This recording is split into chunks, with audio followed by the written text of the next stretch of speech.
듣는데 오늘 이 전해야 될 말씀들이 떠올랐습니다. 하나님께서 목회자는 시대를 향하여서 그 시대에 주시는 말씀들이 있는데 이 말씀이 오늘 이 시대를 하나님께서 살아가는 우리에게 주시는 말씀이다라는 생각이 들었습니다. 성경을 보면 하나님께서 세상을 창조하신 후에 에덴 동산에 아담과 하와를 만드시고 인간 생명의 씨앗을 그들에게 심어 주셨습니다. 그리고 인간 생명의 시작은 그렇기 때문에 진화론에서 말하고 있는 것처럼 진화에서 생긴 것이 아니라 창조주 하나님께서 의지를 가지고 창조하신 것이다라고 볼 수 있습니다. 이 병원에 있으면서 이것저것 이렇게 알아보고 또 찾아보니까요, 또 이런 지식들을 얻게 되니까 인간의 장기 하나도 얼마나 섬세하고 그 안에서 복합적으로 일하고 있는가.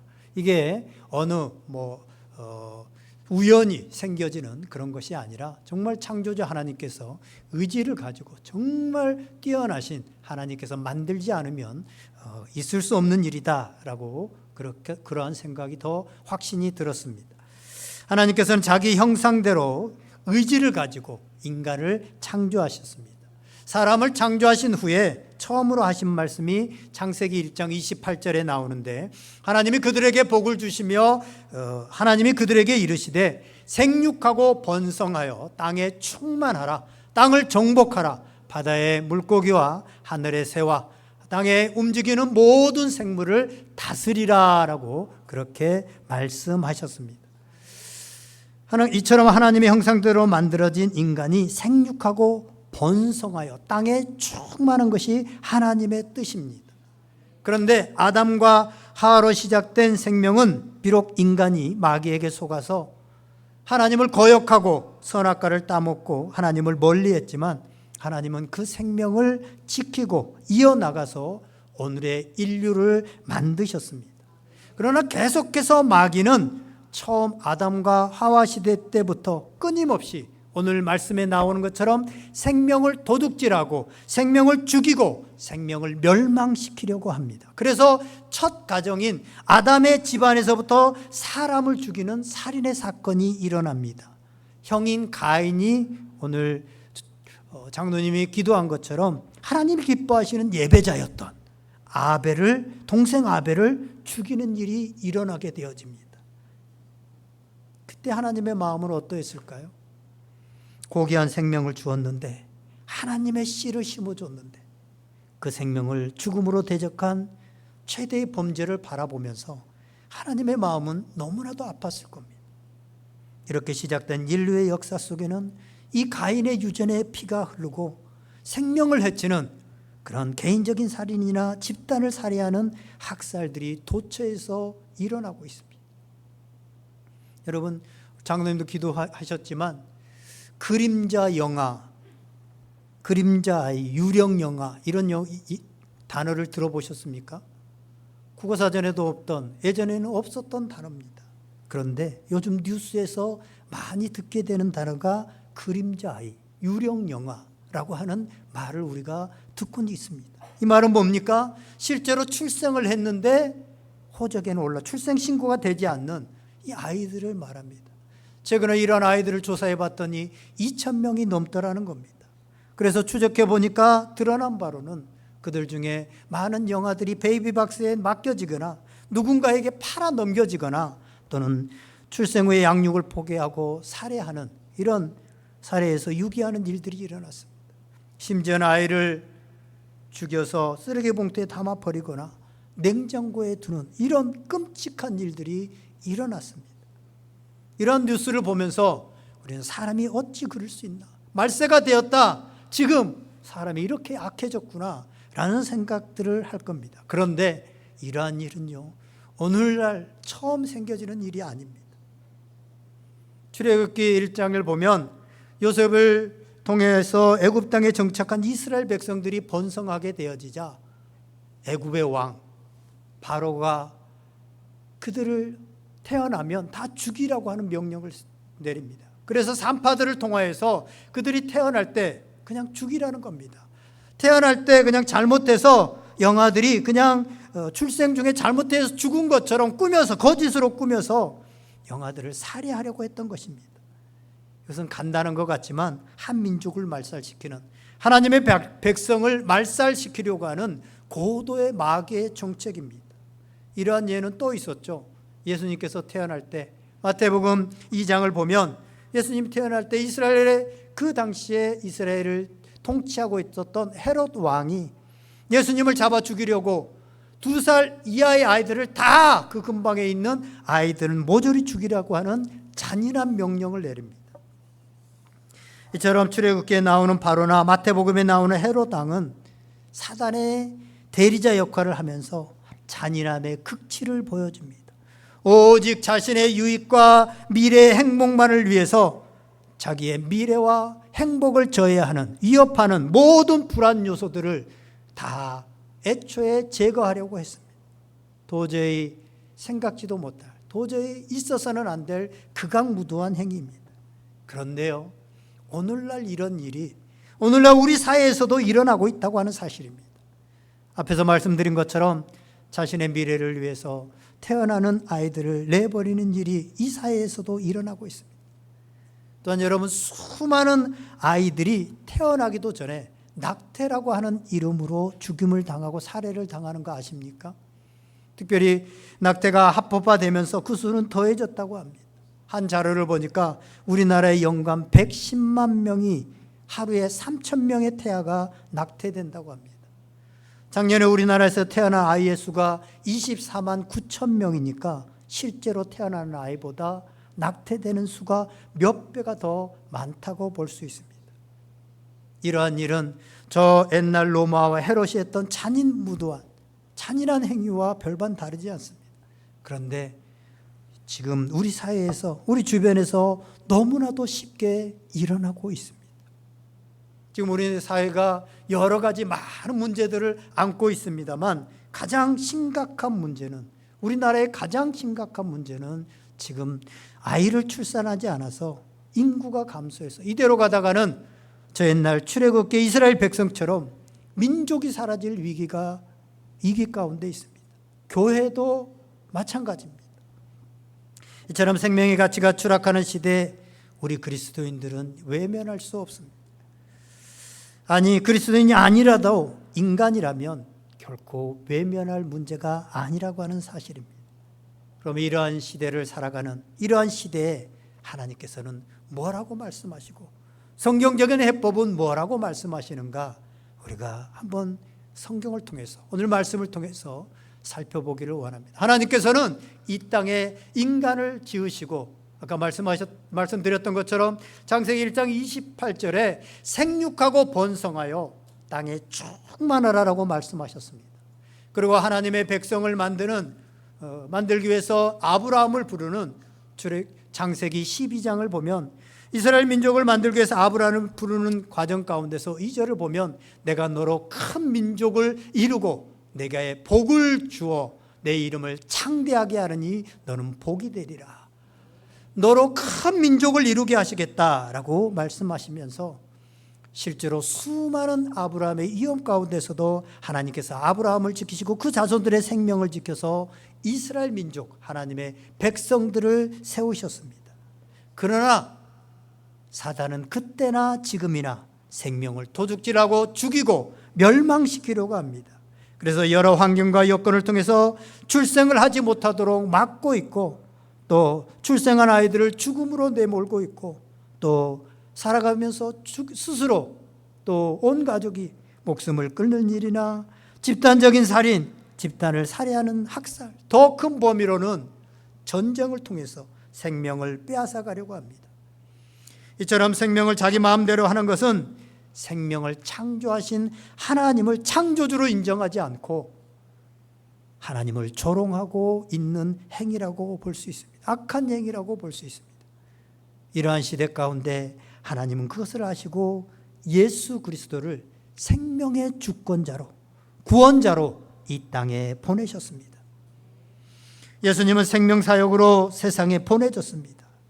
그것을 말씀하시기 위해서 신약성경 첫 장 마태복음 1장을 보면 예수님의 계보에 대해서 기록하고 있는데 거기에 보면 누가 누구를 낳고 제가 세보니까요 39번 낳고라고 하는 말씀, 마치 구약 성경을 쫙 39권을 얘기하는 것처럼 낳고를 39번 얘기하고 40번째 예수 그리스도가 나셨다, 예수 그리스도의 나심을 이야기하고 있더라고요. 또 오늘 성경을 보면 주님께서 이것을 더 명확하게 합니다. 내가 온 것은 양으로 생명을 얻게 하고 더 풍성히 얻게 하려는 것이라. 아멘. 이번에 병원에 있으면서 이 사복음서를 계속해서 묵상하는데요, 사복음서에 보니까 예수님께서 병자를 고치시고 특별히 죽은 자를 살리시는 사건들이 많이 나와 있었습니다. 죽은 회당장의 딸을 살리시고 백부장의 종을 살리시고 장녀 행렬을 멈추시고 거기에 과부의 아들을 살리셔서 그 과부에게로 돌려보내고, 죽은 지 나흘 된 무덤을 열고 죽은 나사로를 살려내고, 또 예수님께서 직접 십자가에 죽으셨다가 부활하심으로 죽음을 이기고 승리하는 모습, 생명을 살리는 이런 모습들을 성경은 보여주고 있더라고요. 성경의 메시지는 뭡니까? 하나님은 생명을 존귀하게 여기시는 생명의 주권자이시며 하나님은 생명의 복을 이어가게 하신다고 하는 사실입니다. 이를 위해서 우리에게 예수 그리스도를 보내주셨습니다. 그러므로 그 생명을 받은 우리 그리스도인들은 하나님의 마음을 품고 생명을 이어가는데 또한 쓰임받아야 된다고 하는 사실을 우리는 알아야 됩니다. 그래서 우리 영상을 이 시간에 하나 한번 보겠습니다. 짧은 영상을 함께 보겠습니다. 생명을 낳아서 양육하는 일은 무엇보다 귀중한 일입니다. 저기 유명한 이한희 여배우인데요. 어려서부터 연기를 했고, 그래서 연기를 더 잘하고 싶고 더 인기와 부귀를 누리고 싶은 욕망이 가득했는데 하나님의 마음을 품게 되자 아이를 낳아서 기른 일이 자신이 할 수 있는 일 중에서 가장 위대한 이름을 깨닫게 되어졌다라고 말하고 있고, 가장 성공하는, 자기가 정말 성공하는 일은 아이를 낳아서 기르는 일이고, 이것이 하나님의 창조의 신비를 경험하는, 한 몸에서 두 개의 심장이 뛸 수 있는 것을, 이런 신비를 경험하는 것이 바로 아이를 임신하고 출산하는 것이다 라고 고백합니다. 그렇습니다. 대통령이 되고 장관이 되고 사회 유명 인사가 되고 돈을 많이 버는 것은 남자나 여자나 젊은이나 늙은이나 언제든지 할 수 있습니다. 그러나 아이를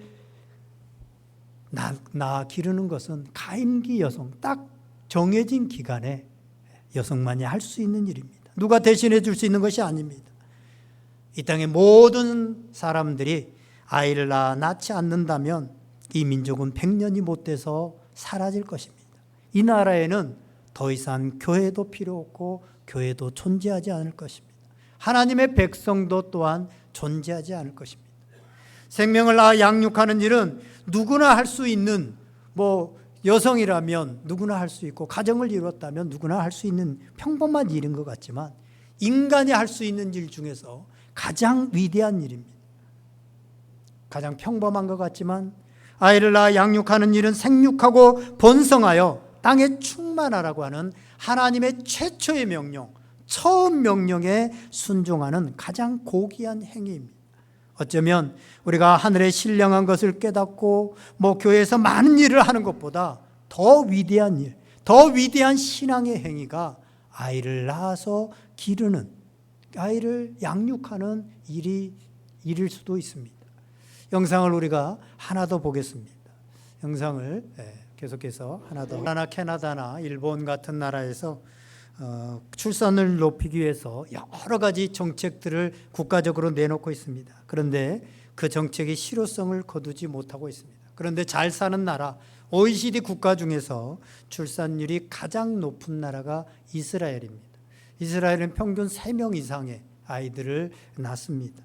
그 출산율이 높은 이유에 대해서 아까 9명을 둔 한 랍비가 얘기를 해서 자막이 나왔는데 아마 잘 안 보이실 수도 있습니다. 그는 이렇게 얘기합니다. 우리는 자녀가 많고 가족이 많은데 하나님의 법, 하나님의 말씀에 따라 살기 때문에 열매를 맺는 겁니다 라고 말하면서 우리 자녀들도 하나님의 가르침과 영을 전하고 있습니다. 우리는 각 자녀가 일종의 하나님을 섬기는 군대 일원과 같다고 굳게 믿습니다 라고 말하고 있습니다. 이스라엘은 오래전부터 본인들이 선민이고 하나님을 인정하고 하나님의 창조의 원리가 그 삶 속에, 그냥 생활 속에 녹아있는 나라입니다. 그래서 그들은 기본적으로 가정을 소중하게 여기고 자녀들이 귀찮고 키우기 힘들고 돈이 많이 드는 혹이 아니라 복이다라는 그 하나님의 마음, 성경의 정신이 그 밑에 깔려 있기 때문에 그들은 가정을 소중하게 여기고 자녀들을 많이 출산합니다. 신앙생활은 교회 생활이 전부가 아닙니다. 신앙생활은 생활신앙이 중요합니다. 그 중에서 우리가 이 가정을 소중하게 여기고 가정을 이루고 자녀를 출산하지 않는다면 사실은 교회도 존재하지 않습니다. 그렇기 때문에 이 기본적인 하나님의 명령에 순종하는 것이 이 땅의 문제를 해결할 수 있는 가장 기본이 되어지는 것입니다. 실제로 애굽 시대에도 바로가 태어나는 영아들을 다 죽이려고 했지만 하나님을 경외하고 두려워했던 시프라와 부하와 같은 그런 산파들은 바로의 말이 아니라 하나님의 말을 더 따랐습니다. 왜냐하면 하나님을 경외하고 하나님을 두려워했기 때문입니다. 또한 예수님 시대에도 예수님이 탄생했을 때 헤롯을 통해서 다 죽이라고 했을 때 동방 박사들은 이스라엘 권력자였던 헤롯의 말을 듣지 않고 하나님의 말씀을 따라서 다른 길로 나아갔습니다. 이처럼 하나님께서는 시대마다 하나님의 사람들을 통해서 하나님의 역사, 생명을 살리는 생명의 역사를 계속해서 이어갔던 것입니다. 그렇다면 이렇게 질문하는 분들이 있습니다. 여기 계시는 분들이 거의 가임기를 지난 우리 분들인데 이 나이에 제가 좀 젊어 보인다고 이지숙 집사님 다시 또 셋째를 낳으라는 겁니까? 젊어 보여도 제가 이렇게 질문하는 분들이 있을 겁니다. 아닙니다.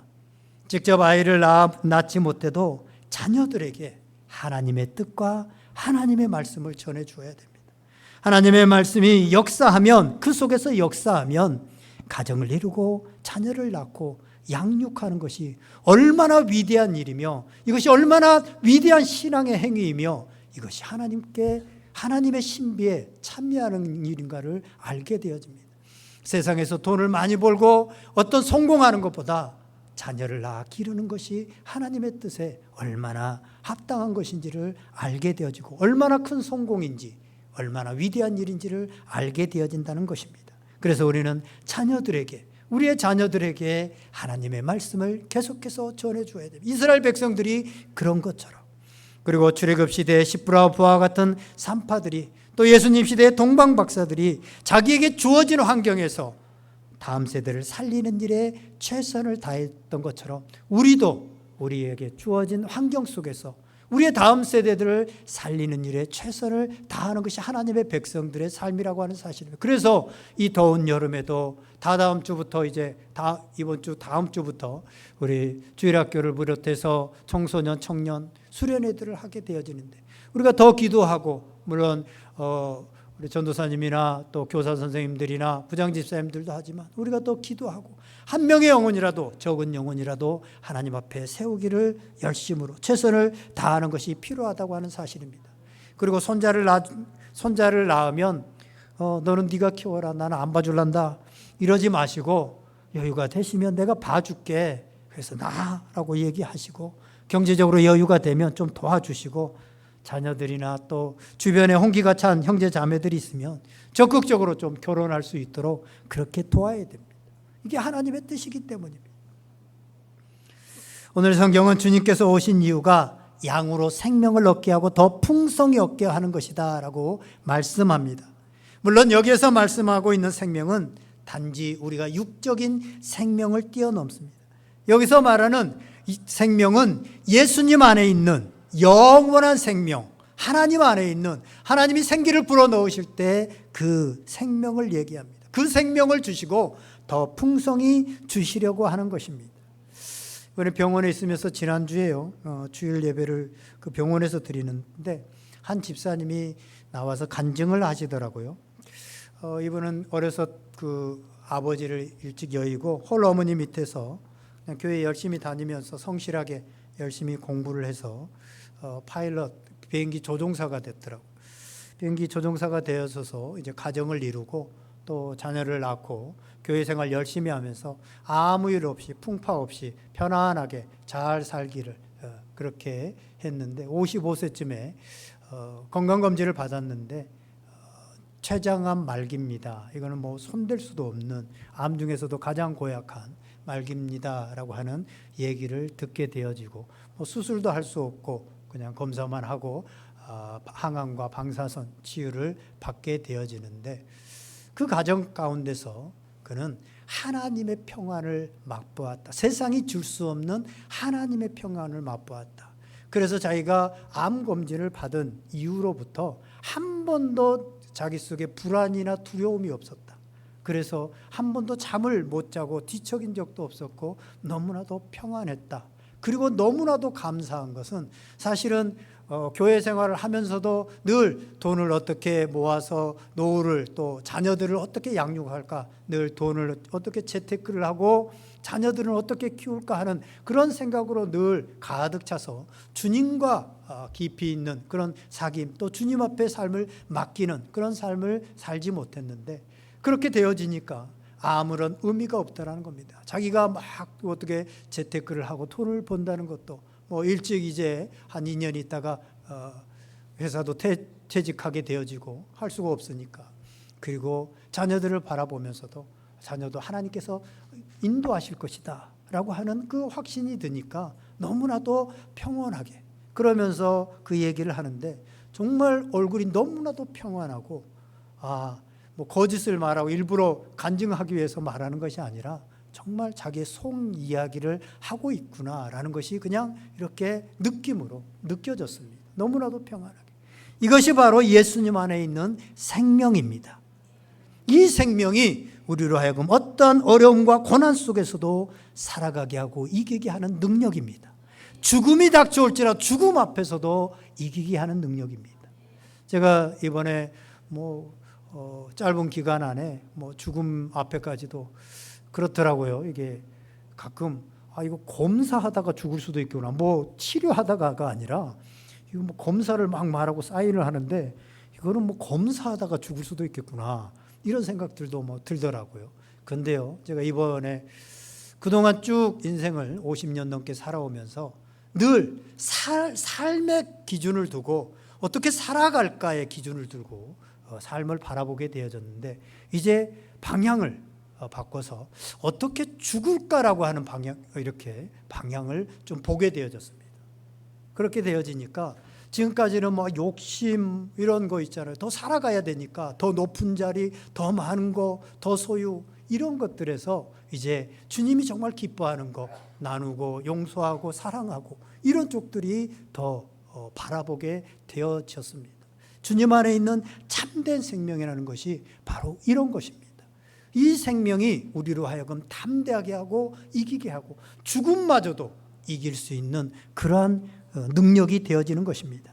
그래서 우리는 육적으로 아이를 낳아서 기르는 것도 중요하지만 영적으로 아이를 낳는 것이 중요합니다. 영적으로 아이를 낳아서 양육해야 됩니다.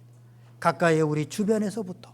올해 우리 교단의 표가 뭐냐면 한 성도 한 영혼 주께로라고 하는 표입니다. 한 성도 한 영혼 주께로라고. 여러분 생각해 보세요.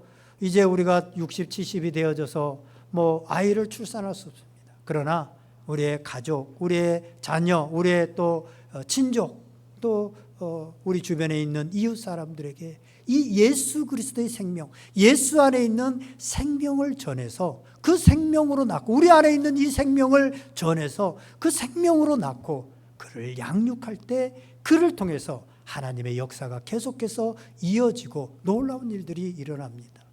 여러분 10년, 20년을 믿었는데 나를 통해서 정말 생명을 영적으로 생명이 잉태되어지는 적이 없고 또 그가 자라서 지금 잘 신앙 안에서 자란 적이 없다면 이번에 다시 한번 결단해 볼 수 있기를 바랍니다. 예수 그리스도의 생명을 가진 우리가 누군가에게 우리 주변에 있는 누군가를 낳아서 영적인 생명을 우리가 양육하는 일에 쓰임받는 그런 인생이 복된 인생이요 주님 앞에 나아갔을 때 잘했다 칭찬받는 그런 복된 인생이 될 것입니다. 종 회장님이 얘기하면서 교회는 와서 노는 유람선이 아니라 구조선이 되어야 된다라는 말씀을 하셨습니다. 얼마 전 홍수로 많은 사람들이 생명을 잃게 되었는데 교회는 우리만 행복하고 즐기는 그런 유람선이 아니라 그들의 세상에서 죽어가고 있고 정말 생명이 없어서 죽어가는 그들을 구조하는 구조선이 되어야 될 것입니다. 더 나아가 우리 그리스도인들은 가정과 교회와 사회에서 생명을 살리는 일에 동참해야 될 것입니다. 비판하고 거짓말하고 험담하는 일은 결국 생명을 죽이는 겁니다. 마귀가 아담과 하와 때부터 해왔던 겁니다. 그렇게 해서 계속 생명을 죽이는 일을 합니다. 그러나 우리는 예수 그리스도의 생명이 우리 안에 있습니다.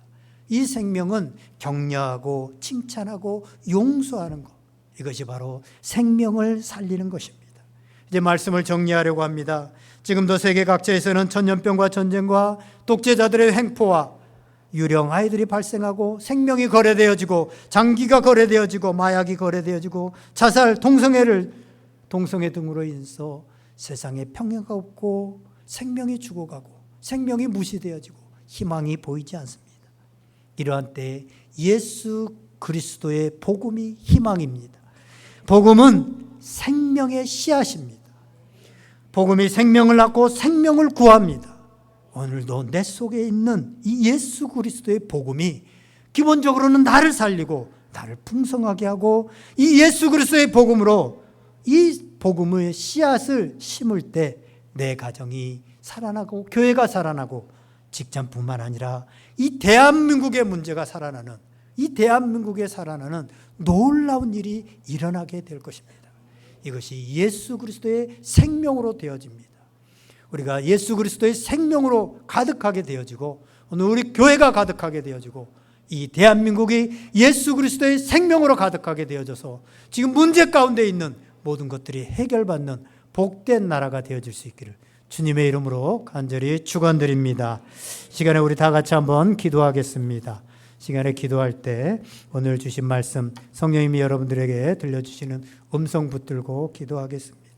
주님께서는 생명을 얻게 하고 더 풍성히 얻게 하려고 하는데 마귀가 이 세상을 지배하면서 시대의 정신을 가지고 생명이 풍성하지 못하도록 생명이 출생하지 못하도록 또 생명을 죽이는 일들이 학대하는 일들이 세상 곳곳에서 일어나며 이러한 때 우리 그리스도인들이 우리 교회가 희망이 되게 하여 주시고 이 사회를 살리게 하여 주시고 우리 가정을 살리게 하여 주시옵소서. 우리 다 같이 한번 간절히 기도하겠습니다. 살아계신 하나님 아버지 감사합니다.